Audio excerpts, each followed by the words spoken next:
हर हर महादेव सभी को। भारत को मंदिर का देश यूं ही नहीं कहा जाता।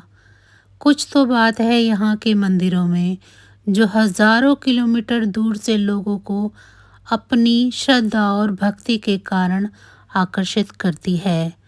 यहाँ हजारों ऐसे मंदिर हैं जिनका अपना एक इतिहास और रहस्य है, जिनसे आज तक न कोई पर्दा उठा सका है और शायद किसी के बस की बात भी नहीं है। इन्हीं में से एक है आंध्र प्रदेश में स्थित तिरुपति बालाजी मंदिर। आंध्र प्रदेश के चित्तूर जिले में तिरुमला पर्वत पर स्थित यह मंदिर भारत के सबसे प्रमुख व पवित्र तीर्थ स्थलों में से एक है। इसके अलावा यह भारत के सबसे अमीर मंदिरों में से भी एक है। चमत्कारों व रहस्यों से भरा हुआ यह मंदिर न सिर्फ भारत में बल्कि पूरे विश्व में माना जाता है। इस मंदिर के मुख्य देवता श्री वेंकटेश्वर स्वामी हैं, जो स्वयं भगवान विष्णु के अवतार माने जाते हैं और तिरुमाला पर्वत पर अपनी पत्नी पद्मावती के साथ निवास करते हैं। मान्यताओं के मुताबिक जिन भक्तों की मनोकामनाएं पूर्ण हो जाती हैं, वे मंदिर में आकर वेंकटेश्वर स्वामी को अपना बाल समर्पित करते हैं। दक्षिण में होने के बावजूद इस मंदिर से पूरे देश की आस्था जुड़ी है। यह प्रथा आज से नहीं बल्कि कई शताब्दियों से चली आ रही है, जिसे आज भी काफी भक्त श्रद्धा पूर्वक मनाते आ रहे हैं। इस मंदिर की खासियत यह है कि यहाँ न सिर्फ पुरुष अपने बाल का दान करते हैं, बल्कि महिलाएं व युवतियां भी भक्ति भाव से अपने बालों का दान करती हैं। पौराणिक किंवदंती के अनुसार प्राचीन समय में भगवान तिरुपति बालाजी की मूर्ति पर चींटियों ने बॉम्बे बना ली थी, जिसके कारण वह किसी को दिखाई नहीं देती थी। ऐसे में वहां रोज एक गाय आती और अपने दूध से मूर्ति का जल अभिषेक कर चली जाती। इस बात का जब पता गाय के मालिक को चला तो उसने गाय को मार दिया, जिसके बाद मूर्ति के सर से खून बहने लगा। इस पर एक महिला ने अपने बाल काटकर बालाजी के सर पर रख दिए। इसके बाद भगवान प्रकट हुए और महिला से कहा, यहाँ आकर जो भी मेरे लिए अपने बालों का त्याग करेगा उसकी हर इच्छा पूरी होगी। तभी से ये केशदान की परंपरा चली आ रही है। पौराणिक मान्यताओं की माने तो भगवान विष्णु ने कुछ समय के लिए स्वामी पुष्करणी नामक सरोवर के किनारे निवास किया था। यह सरोवर तिरुमाला की पहाड़ी पर स्थित है, इसीलिए तिरुपति के चारों ओर स्थित पहाड़ियां शेषनाग के 7 फनों के आधार पर बनी सप्तगिरी कहलाती हैं। श्री वेंकटेश्वरिया का यह मंदिर सप्तगिरी की 7वीं पहाड़ी पर स्थित है, जो वेंकटरादि नाम से भी जाना जाता है। कहा जाता है कि मंदिर में स्थित प्रभु की प्रतिमा किसी ने बनाई नहीं है, बल्कि यह स्वयं ही उत्पन्न हुई है। तिरुपति बालाजी मंदिर को टेम्पल ऑफ 7 हिल्स भी कहा जाता है। इस मंदिर का निर्माण करीब 3री शताब्दी के आसपास हुआ है, जिसका समय समय पर अलग अलग वंश के शासकों द्वारा जीर्णोद्धार किया गया है। 5वीं शताब्दी में यह मंदिर सनातनियों का प्रमुख धार्मिक केंद्र बन चुका था। कहा जाता है कि इस मंदिर की उत्पत्ति वैष्णव संप्रदाय ने की थी।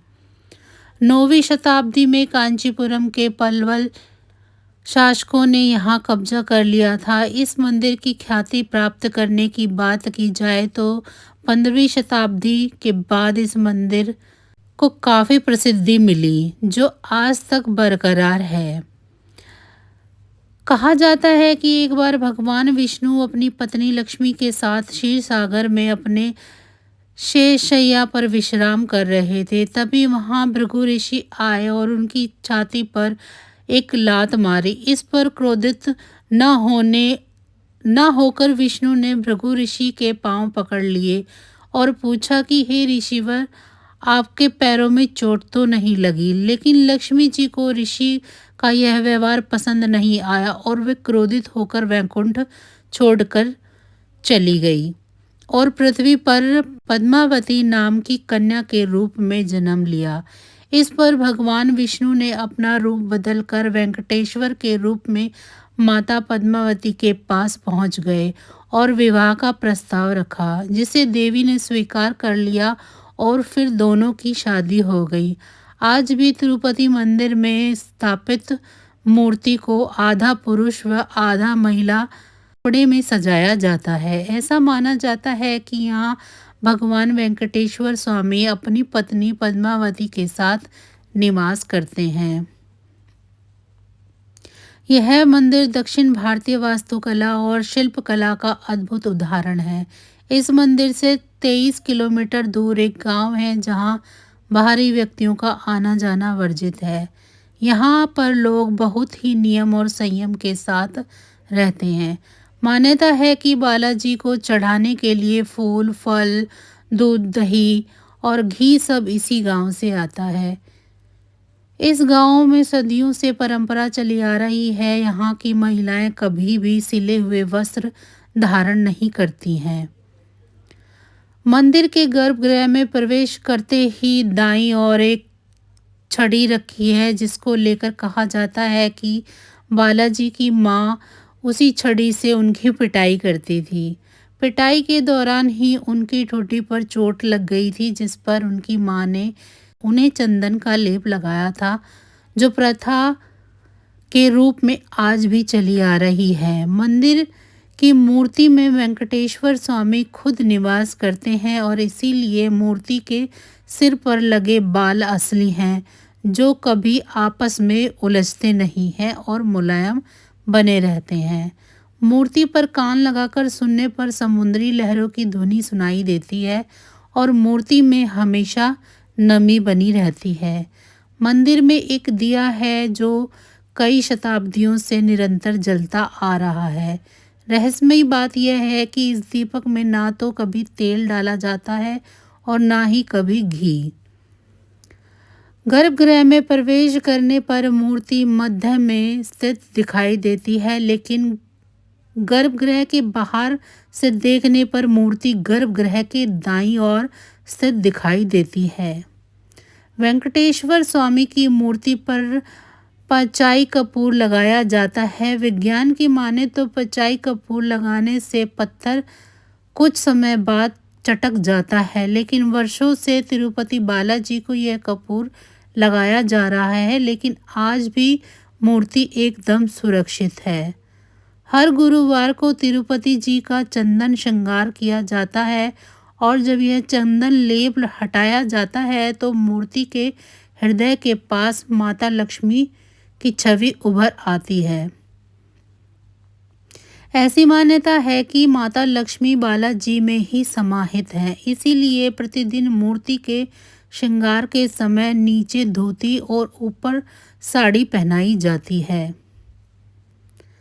तिरुपति बालाजी की मूर्ति एक काले पत्थर से बनी है, जो देखने में एक जीवंत मूर्ति दिखाई देती है। गर्भगृह का वातावरण काफी ठंडा रखा जाता है, उसके बावजूद मूर्ति पर पसीने की बूंद उभर आती है।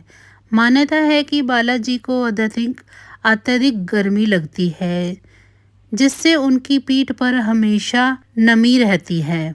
तो बस आज की जानकारी इतनी ही थी। फिर मिलेंगे हम आपको ऐसी ही किसी अन्य जानकारी के साथ। अगर आपको मेरी ये जानकारियाँ अच्छी लग रही हैं तो मेरी वीडियो को लाइक करें। मेरे चैनल को सब्सक्राइब नहीं किया है तो मेरे चैनल को सब्सक्राइब कर लें और कमेंट बॉक्स में ये ज़रूर बताएं कि आपको ये मेरी जानकारियाँ कैसी लग रही हैं। आप सभी का बहुत बहुत धन्यवाद।